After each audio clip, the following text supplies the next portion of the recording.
It's not a secret that AI technology is rapidly growing and taking over so many jobs in America and is going to continue to get worse. The question is, are you prepared if it actually affects you? Before you say it won't, just realize that most white collar, activities and jobs can actually be replaced by AI and it's already happening.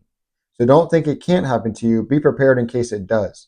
And I understand if you think you have job security, but what if that wasn't even a real thing? What if there's no such thing as job security? It's just the job right now. And I understand when life gets flipped upside down. A few years ago, I was in the military. I was active duty. I was an electrician. I thought everything was good. I was making money every 2 weeks. I had benefits for my family. I knew we'd be able to eat. All of these things were so good. But then out of nowhere, I ended up getting hurt. And then my life started to flip upside down. I had 2 surgeries. And then one day I got a random phone call from the medical board saying I have 8 weeks to figure out what my life is going to be because I am getting medically retired. Now, at that time, I had 4 kids. I had a household to carry. My career was over. And then when I got out, I didn't know what to do. I couldn't get a job. I thought I would be able to, but I drove Grubhub to feed my family. We ate oatmeal for breakfast and spaghetti for dinner almost every single day. Now, fast forward to today. I have 2 businesses. They give me the freedom to do what I want to do, to be able to eat what we want to eat, to be able to go where we want to go. And I never had that freedom when I actually wore the uniform and was still in the military. And I'm not telling you this to impress you or to be braggadocious. I'm telling you because what forced me to transform is about to force you to transform. And the only difference is that you still have time to prepare. So take advantage of it now. Because back in 2021, when I was fresh out the military, broken wrist, medical retirement, had to leave California, everyone kept telling me the same thing. It's going to be fine. You're going to be all right. Veterans preference. Companies love hiring vets. So I believed them. I applied for hundreds of jobs, went on interview after interview, and I kept getting told you're overqualified. We're not really hiring right now. We're hiring only a couple spots post COVID. We'll keep your resume on file. And that was my wake up call. The system didn't care about my service. It doesn't care about your experience. It definitely doesn't care about your bills you have and your family take care of. And fast forward to today, right? At the end of 2025, December 12th, as I'm filming this right now, look where we are. 78% of Americans live paycheck to paycheck. The average family has less than $400 after bills. And the median home price just hit $420,000. Those numbers only work if paychecks keep coming and hitting that account. But nobody wants to admit what we're about to watch is AI eliminate millions of jobs really early into 2026. But what I want to share with you today is what saved me because it can happen to you and it happened to me at my lowest point. And at a point that I know that many people are going to maybe be in or maybe even are in right now. When I was driving Grubhub for hours on end, I was exhausted, barely making $12 an hour. And if I was lucky, I might have made $100 at night or $200 at night. Most of it was on tips. If someone didn't tip me, then I was making service fees, and my income was very little, and I had a car that used a lot of gas. But during that time, while I was driving that Grubhub, I started listening to Jim Rohn, like 8, 9 hours a day, every single day. And he said one thing that changed everything for me. He said, if you want to make money, then be more valuable to the marketplace. He didn't say get a better job. He didn't say find job security. He said become more valuable. But here's what most people don't realize. Hearing that lesson didn't just change my life. I agreed with it. I understood it. I believed it, but I didn't apply it yet. And that delay is what kept me broke far longer than I should have been. But let me paint the picture for you about what delay actually cost me personally. Right, every day, every morning we're eating oatmeal for breakfast, like the quick oats we're putting in water. Right, every night we're eating spaghetti because you get a pack of spaghetti noodles for like $1.50, get a jar of sauce for like $2.50, and not to feed a family of at that time 6, 4 kids, myself and my wife, and not to mention we had dogs to buy dog food for. Right, my bank account was zero because I was living on what I was making that night, and I had no pride at all. I was completely down to my ends. My VA disability covered my rent, and a couple bills here and there, but I had no emergency fund. If a car repair happened that I needed to Grubhub, I was screwed. And, if I had to use credit cards, I couldn't pay them back. And I ended up using those for my kids' birthday presents and the little things here and there. But something interesting happened during those Grubhub times. Something shifted and it changed everything. I wasn't just delivering food. I was actually getting a street level MBA in human behavior and market mastery. What I mean by that is I noticed which restaurants stayed busy even when people were broke after they spent their stimulus checks. Those businesses and those places were recession proof because of location. I noticed that the neighborhood there had money while the other neighborhood over here was suffering. And those determined what would be my target markets later on when I started getting into what I was doing. I noticed what services people desperately needed even when they couldn't afford too much. Every single delivery I was making, every route was research. As I drove around Jacksonville where I lived at the time, I would learn where to be, where not to be, where to focus, where not to focus. And every customer interaction taught me something about that supply and demand and human aspect in that nature. And my formula that I discovered was that 30% of people are broke and need ultra cheap solutions. 70% of people are scared and need security, but 100% of people need something. You have to find what they need. You have to provide it, and that in a whole is business. So my poverty started off as a curse, but my external circumstances showed me how to break free from that curse. And that's the moment that changed everything and transformed everything in my story. I had that gas guzzling V8 Durango driving around Jacksonville, delivering food, getting late at night. And then there was a time where I had just finished, driving for like 12 hours. I had a migraine. I made like 70 some dollars. My gas was like 40 to 50 bucks at night. I pulled in my driveway and all I could think about was my family inside. Here I am as a man who served my country and could barely serve dinner to my family. This is where most people end up quitting in that moment. They start feeling bad for themselves, start feeling, sorry for themselves, start beating themselves up about their current reality. And they take their eyes off what is ahead of them in the future. The ones who end up keeping their head up, like I did, I didn't put my head down for 1 second and then I picked it back up. I didn't keep it down. You have to fight through the pain because the ones that fight through the pain are the ones that come out on top and are the winners. And that's exactly what I did. But something else happened that I'd never done before because I realized that it wasn't something that I can do. It wasn't in basic training that I'd ever done this. It wasn't when I was active duty. It wasn't through any of my surgeries. In this moment is when I realized that there's nothing that I can physically do any more than what I am. So I finally surrendered. I finally gave it up. And I realized that I had to fight through the pain, but I also realized that I wasn't able to do it on my own strength. I broke down finally and I said, God, I can't do this anymore. I've tried everything. Now it's your turn. Show me something. Now, I've always been a believer in a God, and it wasn't until I was a teenager where I started believing and following and starting to learn a little bit about Christ, but I didn't really take it too seriously. Right? I didn't actually want to go to church. I only went because I felt like it was a chore. My wife wanted to go, so I went with her. And the difference between, that and where I am now is knowing about God and knowing God. And something about desperation that's going to introduce you to the real thing. When you get desperate enough, he will reveal himself and you will really start to seek him. Now I look back and I think, what changed immediately? Because it wasn't anything that was visible. I was still broke. I was still going through stuff. My circumstances stayed the same for a moment. But what changed, and was internally. It was actually the inside of me. It was the way I thought, the way I walked, the way I envisioned. I didn't feel sad for myself. I felt empowered that I can make it because he is allowing me to. Now that question changed. Instead of me saying, why is this happening to me? I started asking, what is he trying to teach me? Instead of thinking I'm failing or I'm a failure, I thought, maybe he's just preparing me. Maybe he's building me up. Instead of me running to, I need to get a job, I need to get a job, I need to get a job, I just realized I need to create value. And that shift doesn't just happen to just change in, my mindset. It changed my income. It changed where I am right now. But I made one mistake that almost derailed everything.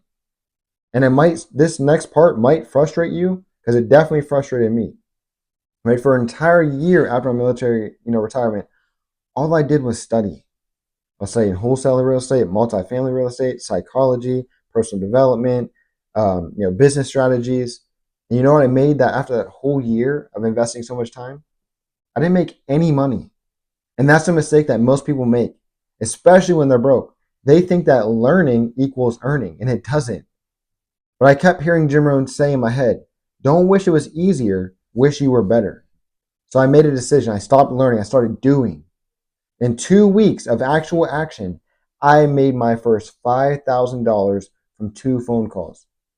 Let me break it down for you so you understand the power of action over just education.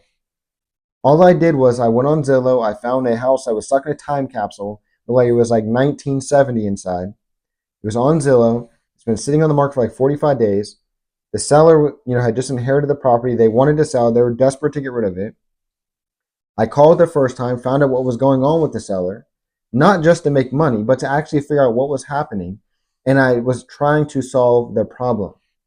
The second call, after I ran the construction numbers and what I thought it needed to be at, I made an all cash offer. And I learned all of this online, mind you. Now, I teach this stuff now if you want to learn it, but I learned all of this stuff online. I only had $1,000 in my savings. I had just been saving up, a little bit here, a little bit here, a little bit here, a little bit here. I had 1,000, and I used it as my earnest deposit. Now I have my money holding this property in a contract that I need to sell, and I ended up finding a local investor on Facebook of all places, and I assigned it to him, and he bought the house in 14 days with his money. I got my $1,000 back, and I made $5,000 on top of that. I didn't have a degree, no certification, no real estate license, no contracting license, just the willingness to pick up the phone and solve a problem. And this is why AI cannot replace problem solvers. AI can process data, it can answer questions, but it can't build trust and understand emotions and navigate complex human situations. And that is your advantage. But the timeline gets scary, what we're going into. Right now, we're ending 2025. But in early 2026, an avalanche is going to start. Major companies have already approved their AI budgets. Software has been purchased. They're getting the software engineers in place. The implementation team has already been hired, and that layoff list is already going to start growing. They're going to be writing it as we speak. Right now, they're probably already getting ready to know we're cutting this department, we're cutting that department, we're cutting this department because they don't need those busy bees. Look, IBM has already announced they're not going to hire 7,800 jobs. Not fire, but they're not going to hire. Look at big brands that are just bringing out kiosks and these touchscreen things. Look at McDonald's. If you've been there, they don't even barely have cashiers. They got this freaking box. You can click the button. I don't eat McDonald's, but driving Grubhub, I remember they were introducing it. And I don't recommend you eat McDonald's either. But if you do, I know you see the kiosk and you just order there and you pay for it there with your card, whatever like that. You need cash. I think you can go to register and pay for it there. But they've cut back all the cashiers for the most part. It's just a touchscreen to order from. Even law firms, they're using AI to do what junior staff used to do. So they're not hiring young lawyers. You got a bunch of old lawyers leveraging technology. They don't got to pay the technology. They just pay for it. It's done. By early 2026, the first wave of mass layoffs is going to be visible for us. But by the middle of 2026, we're going to start seeing panic across different industries. And by the end of 2026, if you haven't built something for yourself and your family, you're going to be competing with millions of desperate people looking for work. But here's what everybody is missing while they're panicking about job loss. We're creating systems we no longer control. AI that makes decisions we don't even understand, and algorithms that determine who works and who doesn't. And here's the opportunity hidden in that chaos. Every disruption creates an opportunity. Every problem needs a solution, and every displaced worker needs help. That same AI that's killing jobs is also enabling one person's business to compete with bigger corporations. You can now do with $500 in ChatGPT or Claude AI or any AI you want to use, Gronk, or I forget what the other ones are called, Gemini. What used to cost you 50 grand in startup and a bunch of employees is now $500 in ChatGPT. So now you can leverage AI for yourself. The question isn't whether or not you're going to be affected by what's going to happen, because you will be affected by it. The question or not is, will you be ready or not? And I understand. Before you say, but I'm not an entrepreneur. I don't know anything about business. I don't know anybody in business. I understand not everybody's an entrepreneur, but maybe you should start thinking about at least a side hustle you can start to make extra cash for your family, start storing up, start investing in the stock, whatever you want to do. Because a lot of times when people here start a business or a side hustle, they think, I don't know anybody with money. I need a loan. My credit's bad. My savings are shot. Well, guess what? When I first got started, I had no money. I had that $1,000. That was it. It's all I had. It was $1,000, and the money I was making that in Grubhub. My credit score was a 450, and I didn't know anybody, and I definitely wasn't going to get a loan. And like I said, my savings was very little. You might say, but you used 1,000. I don't have 1,000. I understand that. But what I didn't know then is what I do know now. I don't need that $1,000 anymore. Literally today, as we speak, I'm literally getting a wire right now from a deal I did. I made $15,000 on a wholesale deal today, December 12th, 2025. I didn't put $1 into it. I made 2 phone calls. I went to the house one time and I spent maybe 3 hours of working it, and 2 of the hours was driving there and back. I'm not saying that this is, something for you. What I'm saying is just think about things out there that you can do. I'm not saying you want to be grinding forever or maybe even, be in real estate. But what I'm saying is that it's about buying time and opportunity while the economy resets. When I was in the Air Force and they retired me, if I only had $500 to my name, I wouldn't know what to do with it. I would just think I'm going to spend it. But imagine if I knew how could I invest it. So let me show you just a few different ways you can have $500 or scrape together $500 from somebody. Maybe you're getting 100 here, 25 there. Maybe you go do rake leaves or shovel snow right now up north, wherever you are. Save up $500 and start something. If you live in, a sunny state like Florida per se, start a pressure washing business. Take $500, go get the equipment, get a pressure washer, get the little solution, charge $200 to $400 per house, get 10 houses. You just made $3,000 in a weekend. Maybe you can fix phones. Go on YouTube, learn how to fix an iPhone screen. Get the tools for it. Use $300 to get some screens, whatever that is, and start charging people. Look, not everybody can afford a new phone, but learn the skill on YouTube. Charge $75 a repair. Before you know it, you've made more than you invested. And maybe, hey, I know most of you probably do this. If you're on social media as a consumer, why don't you actually start using it as a social media management company? You don't need any money to start that. You just already have the skills of being on Facebook or Instagram or X or wherever it is. Every business needs you. Most people don't understand it. Most business owners don't understand it. And ChatGPT can write content for you to go and to study for you for that job or that business. Maybe you don't know anything about roofing, but maybe you can create a great roofing ad, right? And just schedule it. Just get people engaged. Charge people $500, $2,000 per month, depending on your skill level and the client, and make money from it. Another one that's super easy is being a notary. $200, get the certification online, charge $75, $200 per signing, and before you know it, you're going to have clients. Market around your neighborhood. Put signs up. Stick one outside the Walmart door. Do whatever you want to do. But guess what? A recession is going to increase refinancing and people trying to do stuff legally to help themselves, which is going to increase your demand. Right? These aren't full-fledged careers, but they can be bridges. Bridges to whatever comes next. Bridges that can turn into full-time gigs. Pick one. Don't wait till next month or next year. Start this weekend if you can. Maybe you're in the right location. Maybe you need to, travel to a different location. Maybe you need to move to a different location. Maybe you got to, in order to do your physical business, you got to move. I know for me, I had to move, or at least I thought I did. Right? I know now I don't need to. I've sold houses before without seeing them. But at first I thought I needed to be there. So after getting out of the military in California, I moved to Tennessee for lower cost of living, get close back to the East Coast, closer to the water. I'm from Pennsylvania, it was like pretty close. Then I decided I need to move again. So what did we do? We packed up, we moved to Florida. You might ask, well, how'd you do that with no money?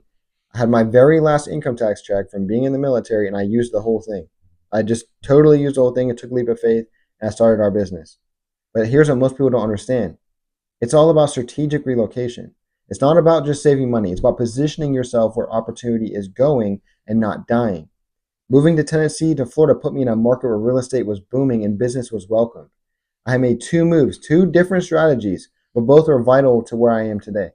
And right now, as we end 2025, you have to keep in mind that there are certain cities that are going to collapse in the next couple of years, 5 years, 10 years, whatever it is. Think about San Francisco, New York. You got Socialist Mandani up there. I'm sorry if you're a liberal and you're watching this, but he's got to wreck New York City if he gets to do what he wants to do. You got Seattle is already a crapshoot. It's terrible. You got DC might go under. Any city that's dependent on tech jobs or financial services might fall. But on the other hand, some cities are going to boom. Look at states with no income tax, states where business is more friendly, environment than other states. Like Florida, we have, no corporate tax, no state tax. It's great for business. People love it. You got Texas, you got Tennessee, you got Nevada, right? The math is simple. Same income or better, half the expenses, double the opportunity, But the psychological aspect of it is so powerful. Right? You get new network, new people, new environment, new identity. And when everyone knows you as, the person who's struggling, where you are, where you come from, think about this. Jesus wasn't even accepted where he came from, and he was the Messiah, right? Sometimes you got to move. And it's hard to become the person who's going to win when you have people doubting you around you. So close your mouth, get moving, get working, because sometimes you need new soil to grow new roots. But relocation alone is not enough. If you move and you don't build the right relationships, you're going to be broke somewhere else. Which brings me to my next part that is completely overlooked by so many people and is a great survival skill in the AI economy. Think about it like this. AI economy, jobs are going to be disappearing, but your network will be your safety net, not your resume, not your degree, not your employer, because people don't lose income because they lack talent. They lose income because they lack access to opportunities before they go public, or access to decision makers, or access to information before it hits the news. That's why networking isn't optional anymore. It's actually survival. And here's how you're going to build a great network that is around you, that can protect you, that no one can see, that no one actually is even looking to do for themselves right now. But I want you to do it. The first thing you got to do is you got to find decision makers. You need people who can say yes without asking for permission. Business owners, investors, contractors, operators. If you don't know who controls capital in your area or demand in your space, then you're going to be exposed. The second is scale adjacency. Now, you don't need to know everything, but you do need to have some relationships that you're going to be able to get from and trade value, not just money. The third is you need to find people that are going to give you good feedback. They're going to tell you the truth. They're not going to hype you up. It ain't like this the rapper, in the projects that everybody says, man, you got the best. You're the best rapper, and he'll never make it because he sucks. You don't want those kind of friends. You want the friend to be like, hey, man, that was kind of bad. You maybe think about da. And they help you and push you along that way. Because if you don't have honest feedback, you're building blind. The fourth thing is local proximity, right? Online is helpful, but if you can get out in the local place, it's powerful. Local relationships, they move faster, you close faster, you survive downturns better. And the fifth is discernment. Not every room is a good room. Some rooms are going to accelerate you while others might drain you. And before you follow anyone, ask, are they actually doing what they teach? Do they teach you for themselves, or do they want you to win? Do they benefit from your success, or just your dependency? Now, with all that information, all you need to do now is take some action. So this week, reach out, try to find 10 people that you can do this with. Don't pitch them, don't ask for help, but understand what they need and ask how you can be a service to them. Because when layoffs accelerate, when panic spreads, some people are out there without strong networks, they're going to be scrambling. They're already going to be inside the rooms, or they're not going to be inside the rooms that you're going to be in, to where solutions are being created. And that's what sets us up to this final shift. And understand why this all matters more than ever. This is not theory to me. This isn't a trend that I'm just jumping on or reacting to and talking about. This is something I've already experienced firsthand twice. Understand that I'm not making this video in this small series about AI disruption just for fun. Growing up, I lost my house as a kid to foreclosure. I know what it's like not to have hot water, not to have food, to watch your parents divorce. And as an adult, I lost my career, my identity, my ability to provide for my own family. I've been to the bottom. I've seen millions of Americans, out there in my community where I come from, that struggle. And I can see now where millions more people are going to be out there struggling when they lose their job. Most people are in denial that their job's safe, that AI can't do what they do, and that they need that human touch. And that's what travel agents said when the internet happened. That's what taxi drivers said when Uber came about. And that's what I say about my military career. But companies don't care about your mortgage. They don't care about your kid's college fund. They don't care about anything else but their profit margin. If AI can save 30%, you're out. If AI can work 24/7, you're gone. And if AI doesn't need benefits, adios, amigos. The difference between 2026 winners and losers isn't talent, it's timing. And I'm starting to tell you right now that you need to do something now to get ahead of it. When push comes to shove, you're going to fight for your family harder than ever. So use that drive now while you have the time, not later when you're desperate. Stop waiting for someone to save you. The government never will. No one's going to come for you. Your company's not going to help you. Start building your own rescue plan. And if you don't have a relationship with God, start seeking Him. He met me in the car that night, whenever I was driving Grubhub, I had nothing left, and he'll meet you wherever you are. And understand, right? I didn't start with an advantage, right? I went from delivering food for $12 an hour, building two businesses that gives me freedom I have now. From oatmeal to spaghetti to having my options from California, Tennessee, Florida, right? Repositioning myself. And I didn't move because I had to or because I was forced to. I moved because I knew that I needed to. And that's the difference between what's coming from most people. What you can do and what you're going to have to do. Now, the next piece of this series is going to be a playbook. In part three, I'm not going to be talking about the worries anymore, the concerns anymore. I'm going to be showing you exactly how to move. Scripts that help me make that $5,000, the steps and processes that I put in place, and the three businesses that are going to explode during every economic collapse.